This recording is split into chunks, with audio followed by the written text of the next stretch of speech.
5 countries was the number everyone kept saying. 5 countries revolting against FIFA at the same World Cup.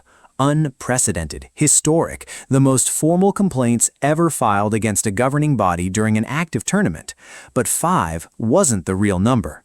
The real number, verified across documentation filed with FIFA, statements made in official press conferences, and formal letters sent to FIFA's offices in Zurich, is not 5. It is not even 6 or 7. When you count every federation that filed a formal written complaint, every manager who made specific on-record accusations in a post-match press conference, and every national association that publicly challenged a FIFA decision during the active period of this tournament, the number is closer to 9. 9 countries, 9 separate institutions, 9 different categories of complaint, all at the same World Cup, all within the span of 5 weeks. That is what FIFA is actually managing right now. Not a controversy, not a rough patch, not the kind of isolated incident that surfaces at every tournament and disappears under the weight of the football itself. A multi-front institutional crisis involving 9 separate national associations from 6 different confederations, covering every category of decision from individual red cards to VAR consistency to political interference to referee appointments to equipment failure. So let's go through every single one, because the full picture has never been put in one place, and once you see it all together, the question you'll be asking is not whether FIFA has a problem, it's how FIFA is still standing. Algeria were first, day 1, before the tournament had even found its rhythm. Argentina beat them 3-0 in the group stage, and Lionel Messi scored a hat-trick, but what Algeria's federation focused on in the hours after the match had nothing to do with the goals. In the 32nd minute, Messi challenged defender Issa Mondi with studs raised and caught him on the calf. The Polish referee blew for the foul but showed no card. VAR reviewed nothing. Algeria's players surrounded the officials on the pitch. Their manager, Vladimir Petkovic, said everyone saw it, including him, pointedly not adding what the correct decision should have been, but making the implication completely clear. The Algerian Football Federation filed a formal written complaint with FIFA in Zurich. They cited Messi's challenge and a separate incident where McAllister allegedly struck Ibrahim Maza with an elbow without receiving any sanction. 2 separate unpunished incidents in one match, both involving Argentina players, both involving direct physical contact on Algerian players. The complaint specifically targeted both the on-field officiating team and the VAR officials who reviewed the game. FIFA did not respond publicly to that complaint. Then the Balogun red card was reversed, and the Algerian Federation's complaint, filed on day 1, suddenly looked like the opening chapter of a story that would keep writing itself for the next 4 weeks. Belgium were next, and their complaint was the most technically precise of all of them. After FIFA's disciplinary committee suspended the implementation of Balogun's automatic red card ban, allowing him to play against Belgium in the round of 16, the Royal Belgian Football Association sent a formal letter to FIFA requesting a copy of the decision, an explanation of the process that had been followed, and setting out their position regarding the applicable regulations. They cited Article 66.4 of the FIFA Disciplinary Code, which states clearly that a red card automatically results in a suspension for the team's next match. They cited Article 10.5 of the 2026 competition regulations, which said the same thing in language specific to this tournament. They cited FIFA World Cup 2026 Circular number 16, distributed to all participating member associations before the tournament began, which explicitly reaffirmed the automatic nature of the suspension. 3 separate documents, all saying the same thing, all contradicted by what FIFA's disciplinary committee then did. FIFA's response was to tell Belgium they had interpreted the letter as an appeal, that a judge had been appointed, and that Belgium had only a few hours to respond. Belgium were given hours to challenge a precedent-setting decision that overturned every applicable regulation in a tournament that was actively in progress. They formally challenged Balogun's eligibility for the match. The United States won 4-1 anyway, and UEFA publicly described the decision as unprecedented, incomprehensible, and unjustifiable.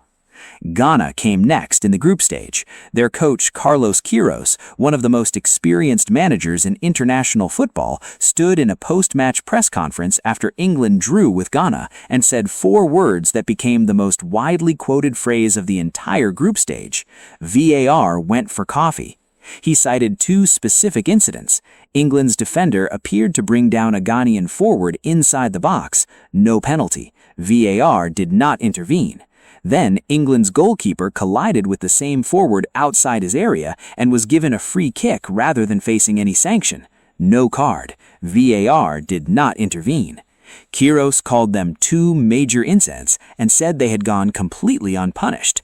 Ghana filed no formal written complaint, but Queiroz's press conference statement is on the official record of the tournament, and it adds a specific, named, documented accusation to the list. Egypt, the complaint that became the loudest of all.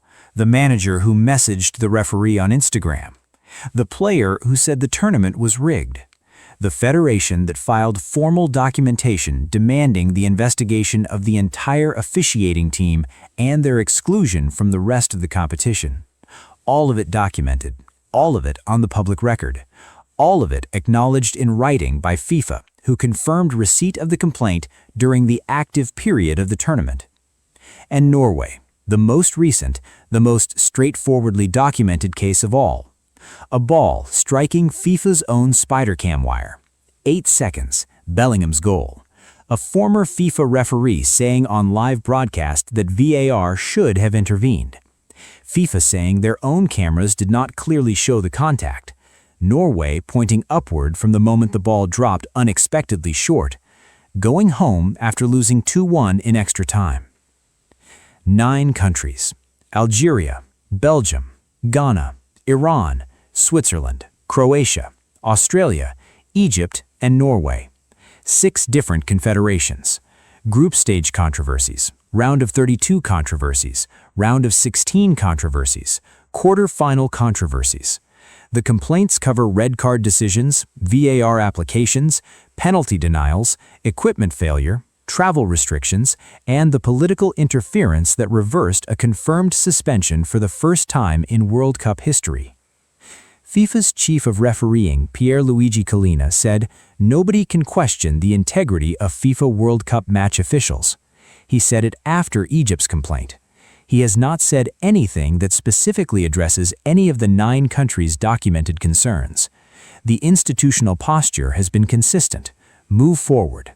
The bodies are independent. The decisions were correct. But here is what the accumulation of 9 complaints across one tournament tells you, regardless of whether each individual decision was correct or incorrect by the technical letter of the law. The threshold at which national football federations decide to file formal complaints with the governing body of the sport is extremely high.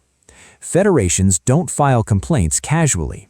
They don't send letters to FIFA's offices in Zurich because they lost a match they felt they could have won. They file complaints when their technical and legal staff review what happened and conclude that the decision fell outside the boundaries of what the rules allowed. 9 federations reached that conclusion at the same World Cup, in 5 weeks, at a tournament that FIFA described as the biggest and most important in the history of the sport. That is FIFA's worst institutional nightmare. Not any single complaint, not any single decision.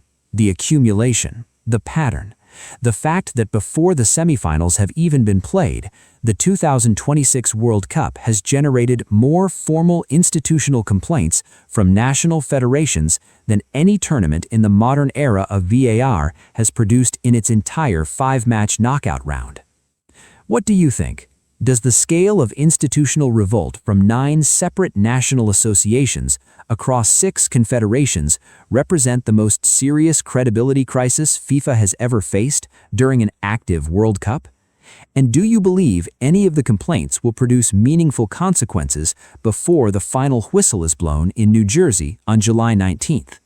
Let us know in the comments. Like and subscribe for complete semifinal coverage, and share this with every football fan who deserves to see the complete picture of what is happening at the 2026 World Cup. Iran filed a formal complaint. Their federation issued an official statement after the Egypt match, calling for FIFA to stand up to what it described as a really terrible treatment. The Iran situation was its own unique category of controversy, combining travel restrictions that affected their preparation, a player whose single-entry visa expired after leaving the United States for their Tijuana base camp and who had to visit the U.S. consulate individually to have it reissued, and a ticket allocation that was revoked before their first match. The formal complaint they lodged covered the travel restrictions that they argued went beyond anything required of other teams and that affected their ability to prepare for matches in the way FIFA's own regulations guaranteed them the right to prepare. Switzerland played 3 separate matches generating controversy. Against Qatar in the group stage, Mbolo scored a penalty after a VAR review, but the semi-automated offside graphic failed to display due to a technical outage, leaving the audience and Switzerland's opponents unable to verify whether the decision was correct. FIFA issued a statement acknowledging the technical failure. In the round of 16 against Portugal, Switzerland's manager and players made specific public criticisms of decisions that they said went against them. And then in the quarterfinal against Argentina, the situation that produced the loudest Swiss response of the entire tournament unfolded. Mbolo received a second yellow card for simulation after the referee had initially shown Leandro Paredes a yellow card for what the referee considered a foul, then been advised by VAR to review the incident. Under FIFA's new mistaken identity rule, the yellow to Paredes was rescinded and Mbolo was dismissed instead. Switzerland played the final stretch of extra time with 10 men and lost 3-1. Their players' frustration was visible and specific. They said the original soft foul call from the referee had no business being reviewed by VAR in the first place, that if the referee had left the incident alone, Mbolo's simulation would never have been identified, that the chain of events that eliminated their player from the match started with a VAR intervention that should not have been made. Croatia filed a formal complaint with FIFA after their round of 32 defeat to Argentina. The Croatian Football Federation sent a letter directly to FIFA President Gianni Infantino explaining what they believed were incorrect applications of VAR and ball sensor technology during the match. They cited multiple decisions. They said the standard of officiating in the match fell below what the tournament required. It was the kind of formal institutional document that, in any previous World Cup, would have been the tournament's defining controversy. At the 2026 World Cup, it arrived and was absorbed into a list that was already growing faster than any communications team could manage.